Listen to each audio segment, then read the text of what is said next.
the economic situation in America today tends to be very fragmenting for the family. It tends to pull dad off into his own world, mom off into her world, sends the kids into their own worlds. Everybody thinks in terms of, what am I good at? What's my career? What do I want to do with my life? Everyone thinks like an individualist. That's how our culture conditions us. We wanted to bring back a biblical concept that has existed for 5,000 years till people forgot about it in the last couple hundred years of individualism. And that's the concept of, you could call it a covenant, a body, a group, a family.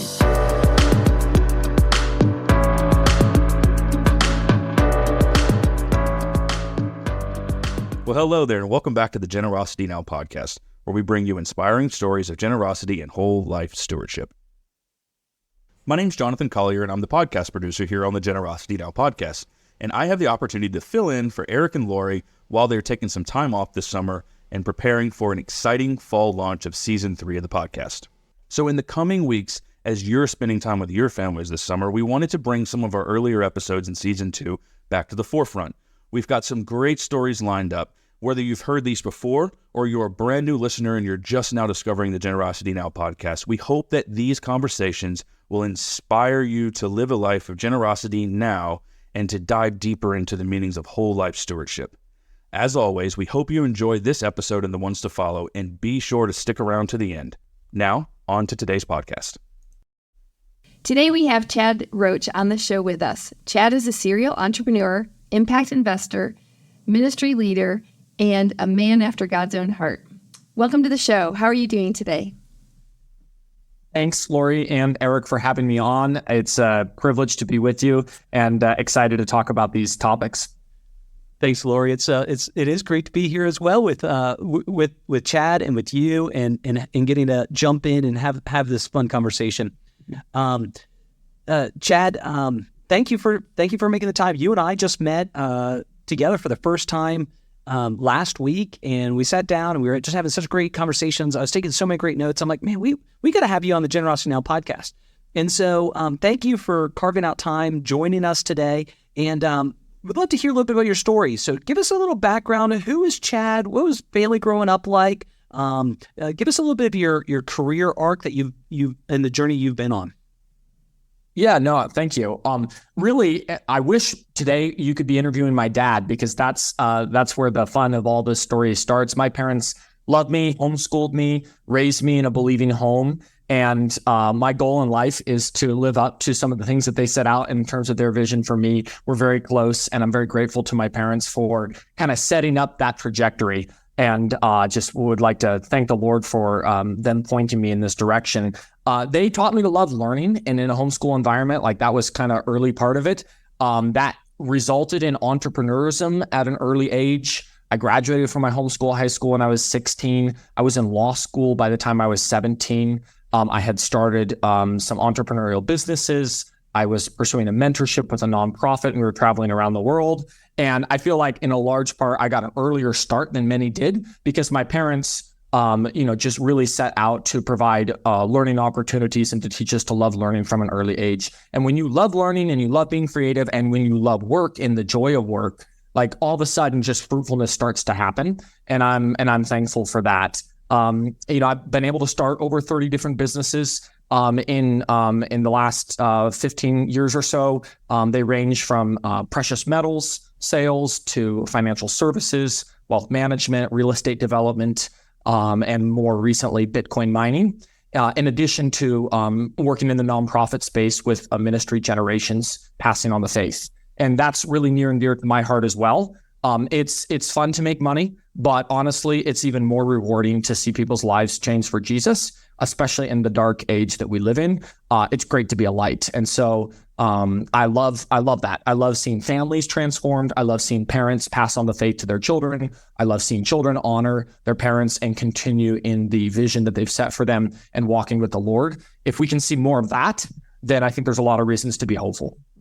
What an introduction. 30 businesses, that is actually even news to me too. So I didn't realize you've started that many. I was first introduced to you, we said we just met, but I first heard of you when you were taking part in the Lion's Den as it related to the Living Water car wash. Would you give us just a little bit that history? We talk on the Generosity Now podcast. We've actually talked about impact investing. We actually have an episode that you can listen to and hear more if you don't really understand anything about impact investing. But you were part of a pitch session where you also got some funding through impact investments with Living Water. So give us a little bit of. There's so many businesses out there that you've done, but let's talk about that one for just a little bit. Yeah, no, that's a fun business. It started out as being real estate development. A buddy of mine in our church, another homeschool dad, came to me and said, and this was kind of when I was in my 20s, just having fun. And he came and said, hey, Chad, let's go do real estate development together. And I was up for a challenge. That was something new. So we started doing land development in the Denver area. And we were building pad sites, retail sites for companies like Advanced Auto Parts, Discount Tire. We were about ready to sell one to a group that was going to do a 7-Eleven. And then at the last minute, that deal fell through. And we said, well, what are we going to do with this land? We tried to sell it to a restaurant, tried to sell it to another gas station. And so my partner came to me and said, hey, Chad, let's do a car wash here. And my answer to him, no kidding, this was my answer, was what decent, self-respecting real estate developer would ever do a car wash on purpose?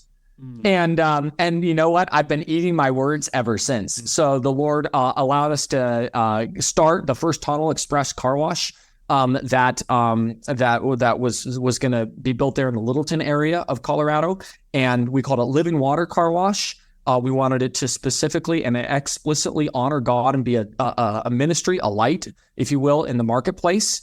And so we built it on a model being closed Sunday. Sunday is the second busiest day in the car wash industry. And everyone said, you're going to go bankrupt. This isn't going to work. And they were laughing and just waiting until they could buy us from the bank. It ended up having one of the strongest openings of any car wash in Colorado at that time, and was a huge success. And then in the next 3 years, we proceeded to build out 6 more car washes. By 2021, we had sold 7 car washes with a pipeline of 4 additional in the works to a private equity company. But it was a great story. God had built the business, almost 100 employees, and just growing. And what our model was is we were going to love on employees, and we were going to serve customers with excellence. And we were going to be closed Sunday. And I think the closed Sunday, in Denver's not really a religious town. It's actually the 3rd most secular city in America. But I think what it messaged to our customers is something's more important to us than the bottom line.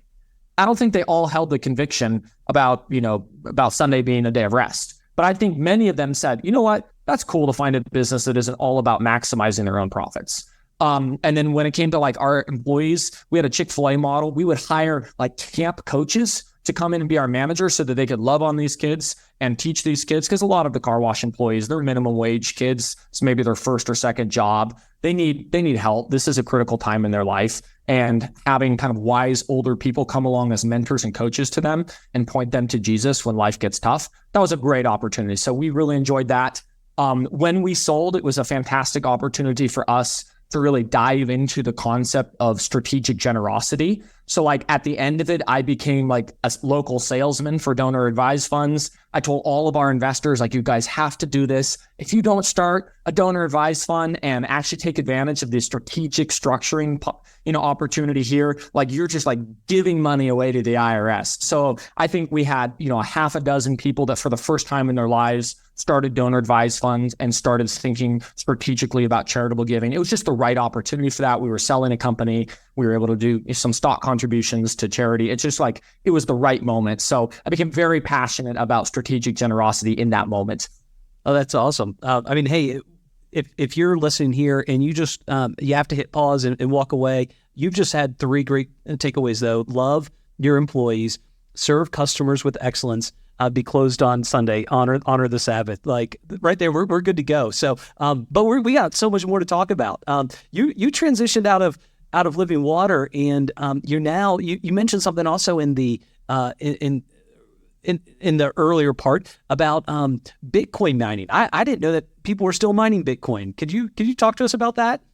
Yeah, absolutely. So my interest in Bitcoin came about as I was kind of on the tail end of the real estate work that I was doing. And I became interested in part because of some of the work that I actually do on the nonprofit side. One of our nonprofit organizations that I was a big part of, we were designated as a hate group by the Southern Poverty Law Center, who goes around basically picking pro-family organizations and calling them hate groups if they are a proponent of biblical marriage. and if they don't kowtow to the cultural expressions of homosexuality. And so we were designated as a hate group. As a result, we lost our web hosting, our Amazon account, our PayPal account, our MasterCard and Visa processing account. We lost our ability to interact with and interchange with the financial network. They weren't able to, freeze our financial bank accounts and, freeze our cash and our assets. But it struck me that they weren't very far away from being able to do that. And when they point that, that gun of the cancel culture at Christian ministries, they're pretty effective in actually kind of shutting down their ability to be able to interact with folks. And by God's grace, we're able to figure out different workarounds and continue on with ministry. But it made me realize it's time that Christians need to be thinking about an alternative ecosystem that is not being able to be used like a stick in the hands of those who want to cancel the Christian message. And so Bitcoin is a decentralized peer-to-peer censorship-resistant transfer of value. It's a mechanism. It's a store of value, if you will. Some people have called it digital gold. It's a way to transfer value back and forth in a way that nobody can control. And the way that it works is that Bitcoin miners, which are data centers, if you will, filled with computers that run the Bitcoin calculations in the Bitcoin network, they're decentralized. They're all over the world. And there's no mechanism even by which they can cancel or unwind transactions. It's sort of a decentralized system of governance. And so by participating in that, I felt like this was a possible, I'm no prophet nor the son of one. I don't know the future, but this is a possible way that we as Christians in the future can think through trading and exchanging in value, even if we get canceled out of traditional finance systems. And so at the same time, it also had a very interesting return profile. Not a lot of people know about it. And so it's difficult, it's complex. And by understanding that and spending the last 3 years studying that market, we've realized that there's a great cash flow opportunities. It's a recurring revenue. Every 10 minutes, the Bitcoin network issues new Bitcoin to the miners that run the network. And so there's basically a recurring cash flow component that was very similar to what we were experiencing in car washing. So what we go do is we go develop a data center, fill it with equipment, and then there's a recurring revenue sort of output from that, which wasn't all that different than our car wash business. You develop a project, you put some equipment in it, and there's kind of recurring monthly revenue that flows out of that. So it felt very familiar from a business concept, and it was very rewarding from a sense of like, look, if in 20, 30 years from now, my children came to me and say, hey, Dad, we saw the culture. They started pointing the gun at Christians and they started canceling them. What did you do about it? I want to have an answer to that question. Maybe or maybe not, this is going to be the answer for the future, but I'm going to have to lend my hand at something and give it a try. That's great. That's great. I love that. When we were talking together, you also, before this, you talked about that you have a real heart for seeing families make money together to also be able to give together. Could you flesh that out a little bit more for us? Yeah. So in our ministry with Generations Passing on the Faith, one thing that we have noticed is that the economic situation in America today tends to be very fragmenting for the family. It tends to pull dad off into his own world, mom off into her world, sends the kids into their own worlds. Everybody thinks in terms of, what am I good at? What's my career? What do I want to do with my life? Everyone thinks like an individualist. That's how our culture conditions us. We wanted to bring back a biblical concept that has existed for 5,000 years till people forgot about it in the last couple hundred years of individualism. And that's the concept of, you could call it a covenant, a body, a group, a family, right? A family, oikonomia. And the word oiko is family, and the word law, or the word nomos, is law or vision. And so economics used to be the law, the rules, the vision of the family. And so, we've lost that. Like, you don't walk into Walmart anymore and say, like, my family has a vision to be fruitful for the Lord. Would you hire us? Dad's really good at this. My oldest daughter, she's a fantastic typer. She's really good on the computer. My 9-year-old son, he stocks shelves. My wife, she's really good with, managing things. Like, Walmart doesn't hire families. Nobody thinks like that anymore. Everybody thinks like an individual. But we said, hey, what if families actually thought of themselves as a unit and they pursued a vision for the kingdom of God? That doesn't mean everybody has to do the same thing every day. But what if you think in terms of your giving, your serving, your work, your learning, your fruitfulness as a family? And that's how my family, that's how we grew up. we did things as a family. We served as a family. We worked as a family. We played as a family. We had family businesses. Now, not exclusively. My dad also had a job that he did that was independent of my sisters and, my mom. But like, we just tried to think more in terms of the family. And it was a great blessing to us because it gave us a context to be together, to love being with each other, to be fruitful together, to serve in ministry together. My dad has been part of the Generations ministry for over 30 years. I've been with them for now close to 20 years. And I'm hoping, Lord willing, that my sons will do this after me and that there'll be 100 years of the Roach family serving, the Lord in this vision of generations passing on the faith. If we can see that, that's something our culture doesn't get anymore. There's no longevity. Where are the historic Christian stories where there would be pastors where for 400 years, the pastorate would pass from father to son in churches in Europe? We've lost that concept in the modern age, and we're trying to bring it back. Chad, it is very inspiring to hear how your family has just really been able to continue this generation over generation faith that you all have. Was your wife also brought up in a faith family like this? Yeah, she was homeschooled. She's one of a bunch of kids as well. We met at church, and so it's sweet to be able to come together. Now, all of our families have problems. We all have sin that we need to overcome. There's no perfect story out there. I could tell you a long time about the difficulties.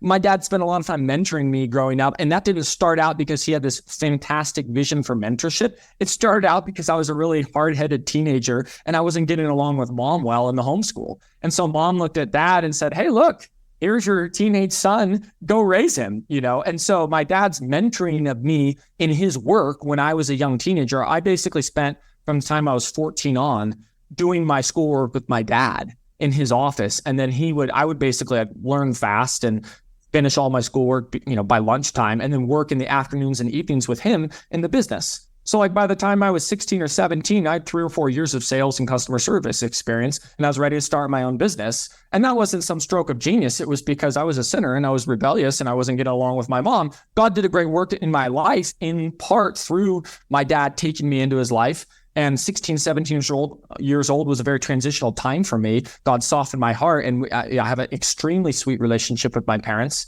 We live 900 feet away from each other and have, my entire marriage. I'm now raising 5 children, and my mom's helping me, teach them and homeschool them, supporting my wife and I as we homeschool. So it's a very sweet thing when kind of hearts can meld. But no, it wasn't like always like that. God did that as a work of grace and sanctification, right? And there's that story that we all have to tell on that. Like, I don't know that any parent has a perfect run with their children, but like faithfulness and sticking to the vision, I believe that God's going to bless that. So good. I love the idea of mentorship in learning fast. That way you can get on sales calls and be involved with your dad.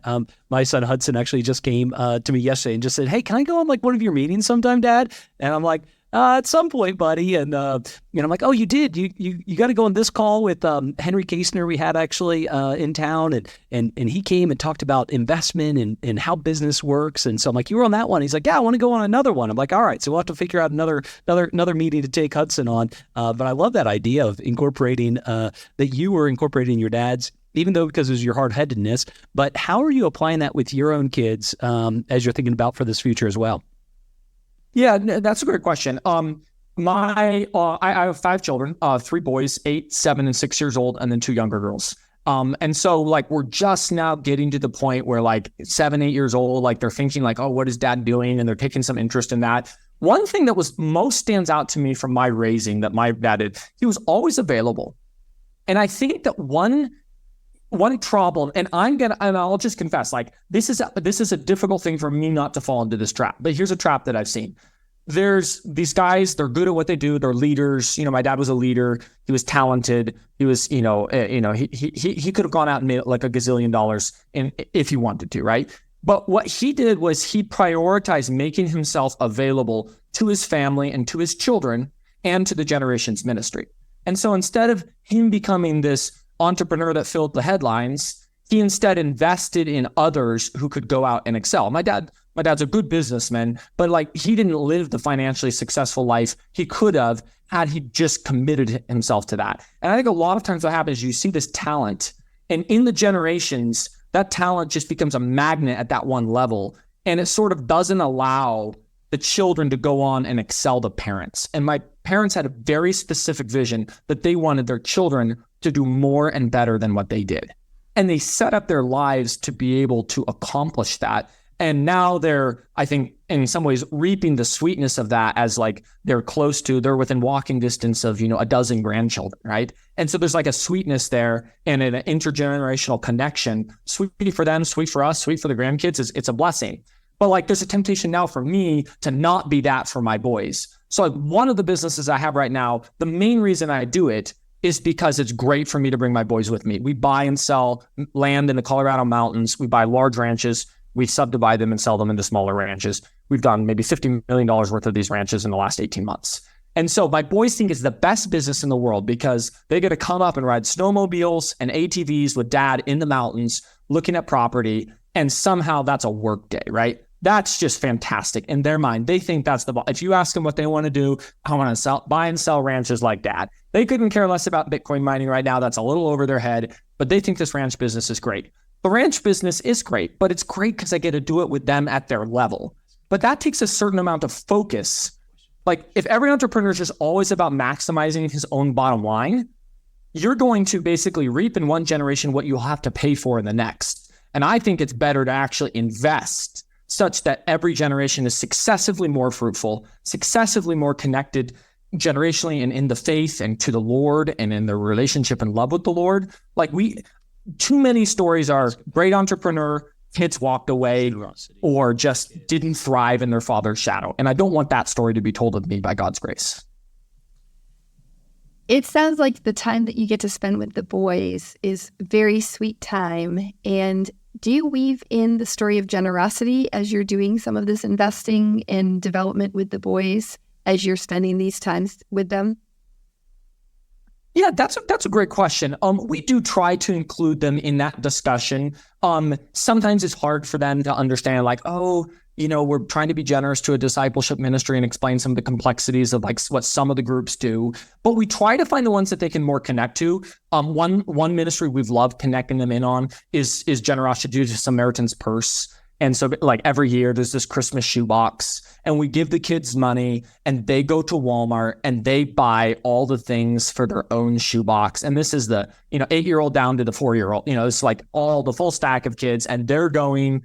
And it's so hard because like you see in their mind, they're walking down the toy aisle to fill this box to give to someone else. And they're like, wait a second, like I would like that, but like I'm buying it for someone else. And it's like introducing that. So we are trying to find ways to connect them. As we continue to like grow and mature as a family, we would like to keep looping them in more and more. I think the most tangible way for the little ages is to actually serve. Money doesn't mean anything when you're 6. So like that daddy gave $1 or $1 million to an organization, it just doesn't it doesn't register. But when you're 6, so we will bring them and specifically look for opportunities where we can serve as a family, which means like, so for those of us entrepreneurs who are always thinking in terms of delegating and most efficient use of our time and not doing the like low level labor stuff in our organizations, it actually means I'm targeting minimum wage work that I can engage with my family, because that's where my kids are, right? So we're like hustling boxes of books into cars as a family, not because that's where like the value is created in these organizations that I work with, but like that's how you teach faithfulness. And then like, Lord willing, 10 years from now, it will pay off and they're going to have hearts that are just oriented towards service and, given to the Lord and wanting to give themselves to him in any place they find themselves. And then as their skills and competencies grow, there'll be more and more sophisticated ways for them to do that. That's great. On the Generosity Now podcast, we talk a lot about the whole life stewardship. And by that, we use LIFE as an acronym, and it stands for labor, influence, finances, and expertise. And so, and arguably, I'll say oftentimes that maybe we do the best job with the stewardship of our and generosity of our finances, and yet statistics would also say that even though that's the best, we're still doing a pretty poor job as a people. But out of all of them, that's probably the one we do the best on. And so the opportunity to use our labor that you're teaching them right now, right? Influence, expertise as well, right? You guys have been involved with Generations for many, many years. What is that involvement, and what is Generations as well? So people can get an idea. What is the scope that Generations, the work that they do, and then what's your involvement look like? Yeah. So what Generations' goal is very simply to help parents pass on the faith to their children, to see generational faith restored in America. We do that through a basic discipleship and family training message. And so that's going to happen through a daily radio program. We do a daily 5-minute news broadcast called The Worldview in 5 Minutes, helping families understand and look at biblical events through a distinctively Christian worldview and through the worldview of the actual scripture. So we bring the scriptures into news events. We'll do an online event called Homeschool Summits. We've had over 200,000 families come through this all around the world. We're actually train and teach families how they can homeschool and how they can be excellent in discipling and training their children for the Lord at home and bringing God back to the center of that educational process. We actually are writing and launching K through 12 curriculum. We've completed multiple subjects, and we're expanding into others as well. So we're actually building resources that help bring Christ to the center of the educational experience, written specifically for the homeschool environment. And then we're actually trying to help launch and replicate this vision around the world. We're helping launch homeschooling organizations in other countries. We're working right now closely with the nation of Brazil. They launched their first homeschool conference in history last year. 2,500 people showed up, and it's not even legal to do in Brazil. This year, they're expecting 4,000 people at their conference. They've got this brand new socialist government. These families are committed, and we want to come beside them and help them and partner with them. So like most of my international travel, I've been to 34 different countries. Most of my international travel is with the ministry as we're helping launch a family discipleship vision in other continents. So we're very passionate about that. My dad has involved our family very early on. Like my life goal ever since I was 7, 8, 9, 10, 12 years old was like to go and be a part and help my parents and do the things that they were doing, because that was what was exciting to me. My dad, as the president of the board for Generations, would host the board meeting in our home. And it was great because the board loved it because my sisters were great cooks. And the food is just always fantastic. But my dad did it very specifically so that we as his children could listen in on the meetings and catch the vision for what my parents were doing. And I think a lot of parents just like fail to communicate and to bring their children into an environment where the kids get excited and passionate about it. I've seen a lot of passionate dads, but it's harder to find a passionate dad whose son is also passionate about the same things that dad was passionate about. So my dad was very thoughtful in that. Very grateful for that. So I've been going to board meetings. I haven't really missed a board meeting since I was, I think, maybe like 15 years old. And so like, that's a lot of board meetings, right? You know, and then eventually they added me to the board. Eventually after like 15 years of being around, they're like, hey, do you want to join the board? You've been here forever. And so, oh, sure. Like, that'd be nice. So that's great. That's great. No, you make me think about, another family, a set of givers that we have up in their Denver office who are really been invested in an orphanage in Nicaragua. And they spend every Christmas, at a minimum, it's every Christmas together, serving that orphanage in Nicaragua as a family. They've been doing it now for 15 plus years. And that's fantastic. And now, like when the kids, had college break, they, instead of coming home, they were going to Nicaragua. And when they were always looking for opportunities. And so that immersion of working together as a family, right, in ministry, I think has completely encaptured that whole family with a focus on life as ministry. And so really that's a great, beautiful way that you. Oh, I got to meet this family. That sounds fantastic. They also have a real passion for clean drinking water. So your water world and kids, you really love them. We'll get you connected for sure. You're talking a lot about families, and I love that. What do you see are some like the biggest challenges of families today? And like, what are some things that either Generations are doing or we could do as individuals to help with that? Yeah, no, that's a great question. I think that the big picture, like as I look across the culture, it's a generational breakdown of faith. Too many children are walking away from whatever the parents had, which makes me think, what did the parents have and why did that not get passed down? I think it's a combination of different things. It's fathers' hearts engaging with their wives and with their children. When a dad gets engaged, it's a very different story for the home and for the faith.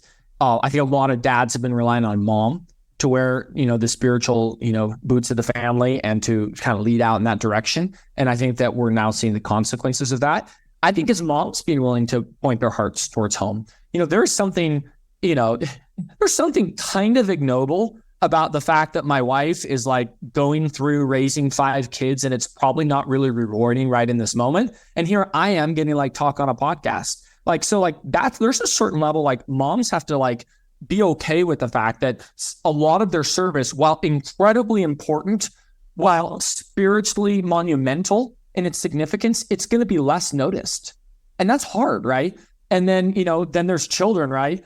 That like have to lean into their parents, and like the honor of parents is lost in our culture. The media, peer influence, everything is pointing children away from breaking away from their parents, right? We just live in a day and age where the faith has kind of broken down in that generational handoff. And so I think that like that is the key thing that we want to focus on, is helping families, pass on the faith, helping the hearts of fathers and mothers be connected with their children with their parents. And obviously that all only happens when there's a renewal of Christ at the center and the spirit filling of that home. There's no recipes. There's no like little cute things we can do. It's not just add money and get a couple investors together to invest in a program.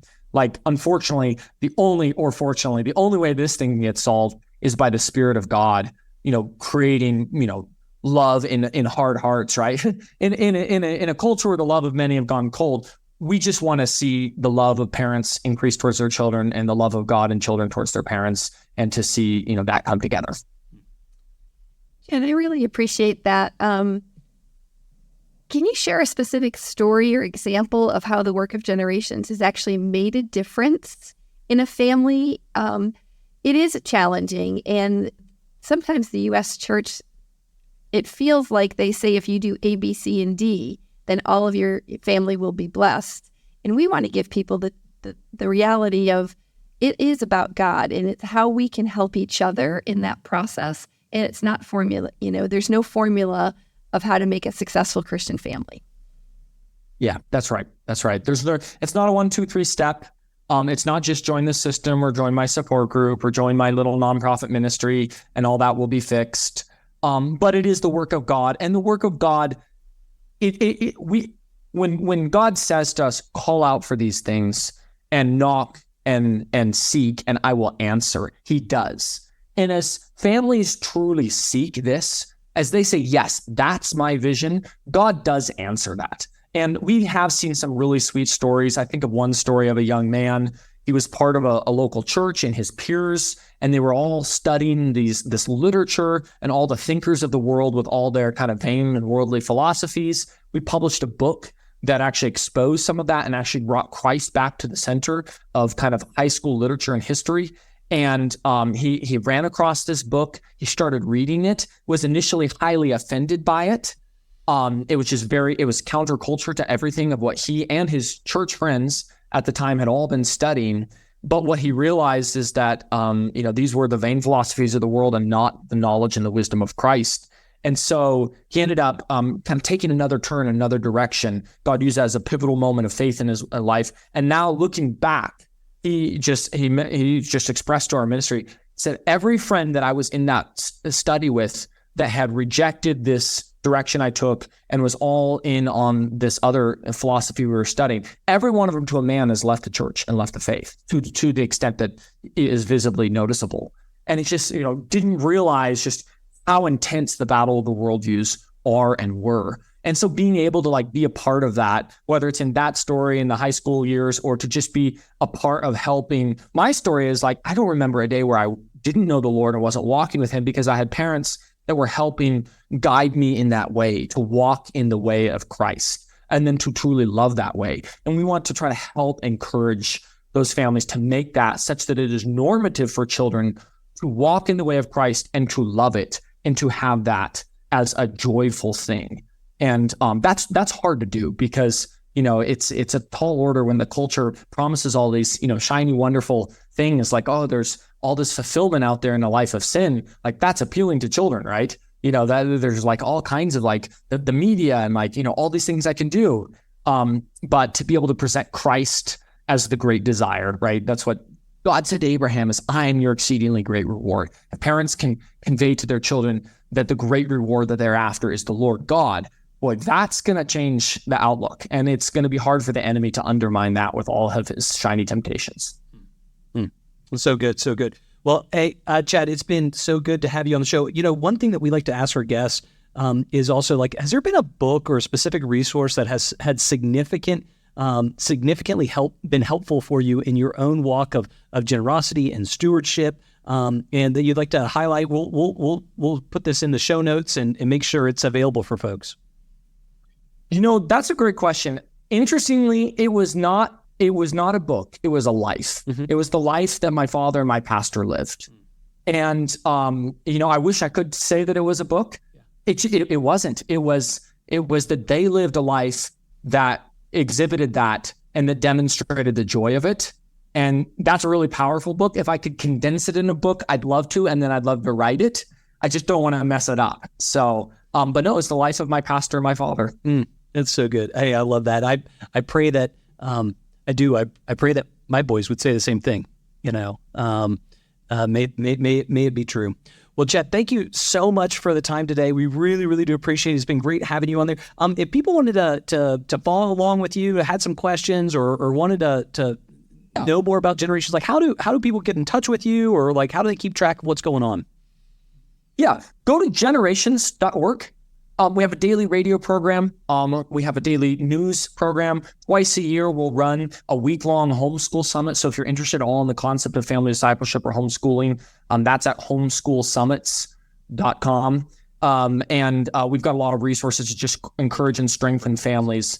I think that since COVID, there's a lot of people that have considered themselves, and just all the chaos that's happened in our culture in the last 2 to 3 years, there's this term, the silent majority, right? And I think the silent majority sometimes wonders, like, we don't like to be silent. Like, couldn't we just go down and burn down a Walgreens or a Target like the other side does to make our point? But the reality is that's not really our worldview, right?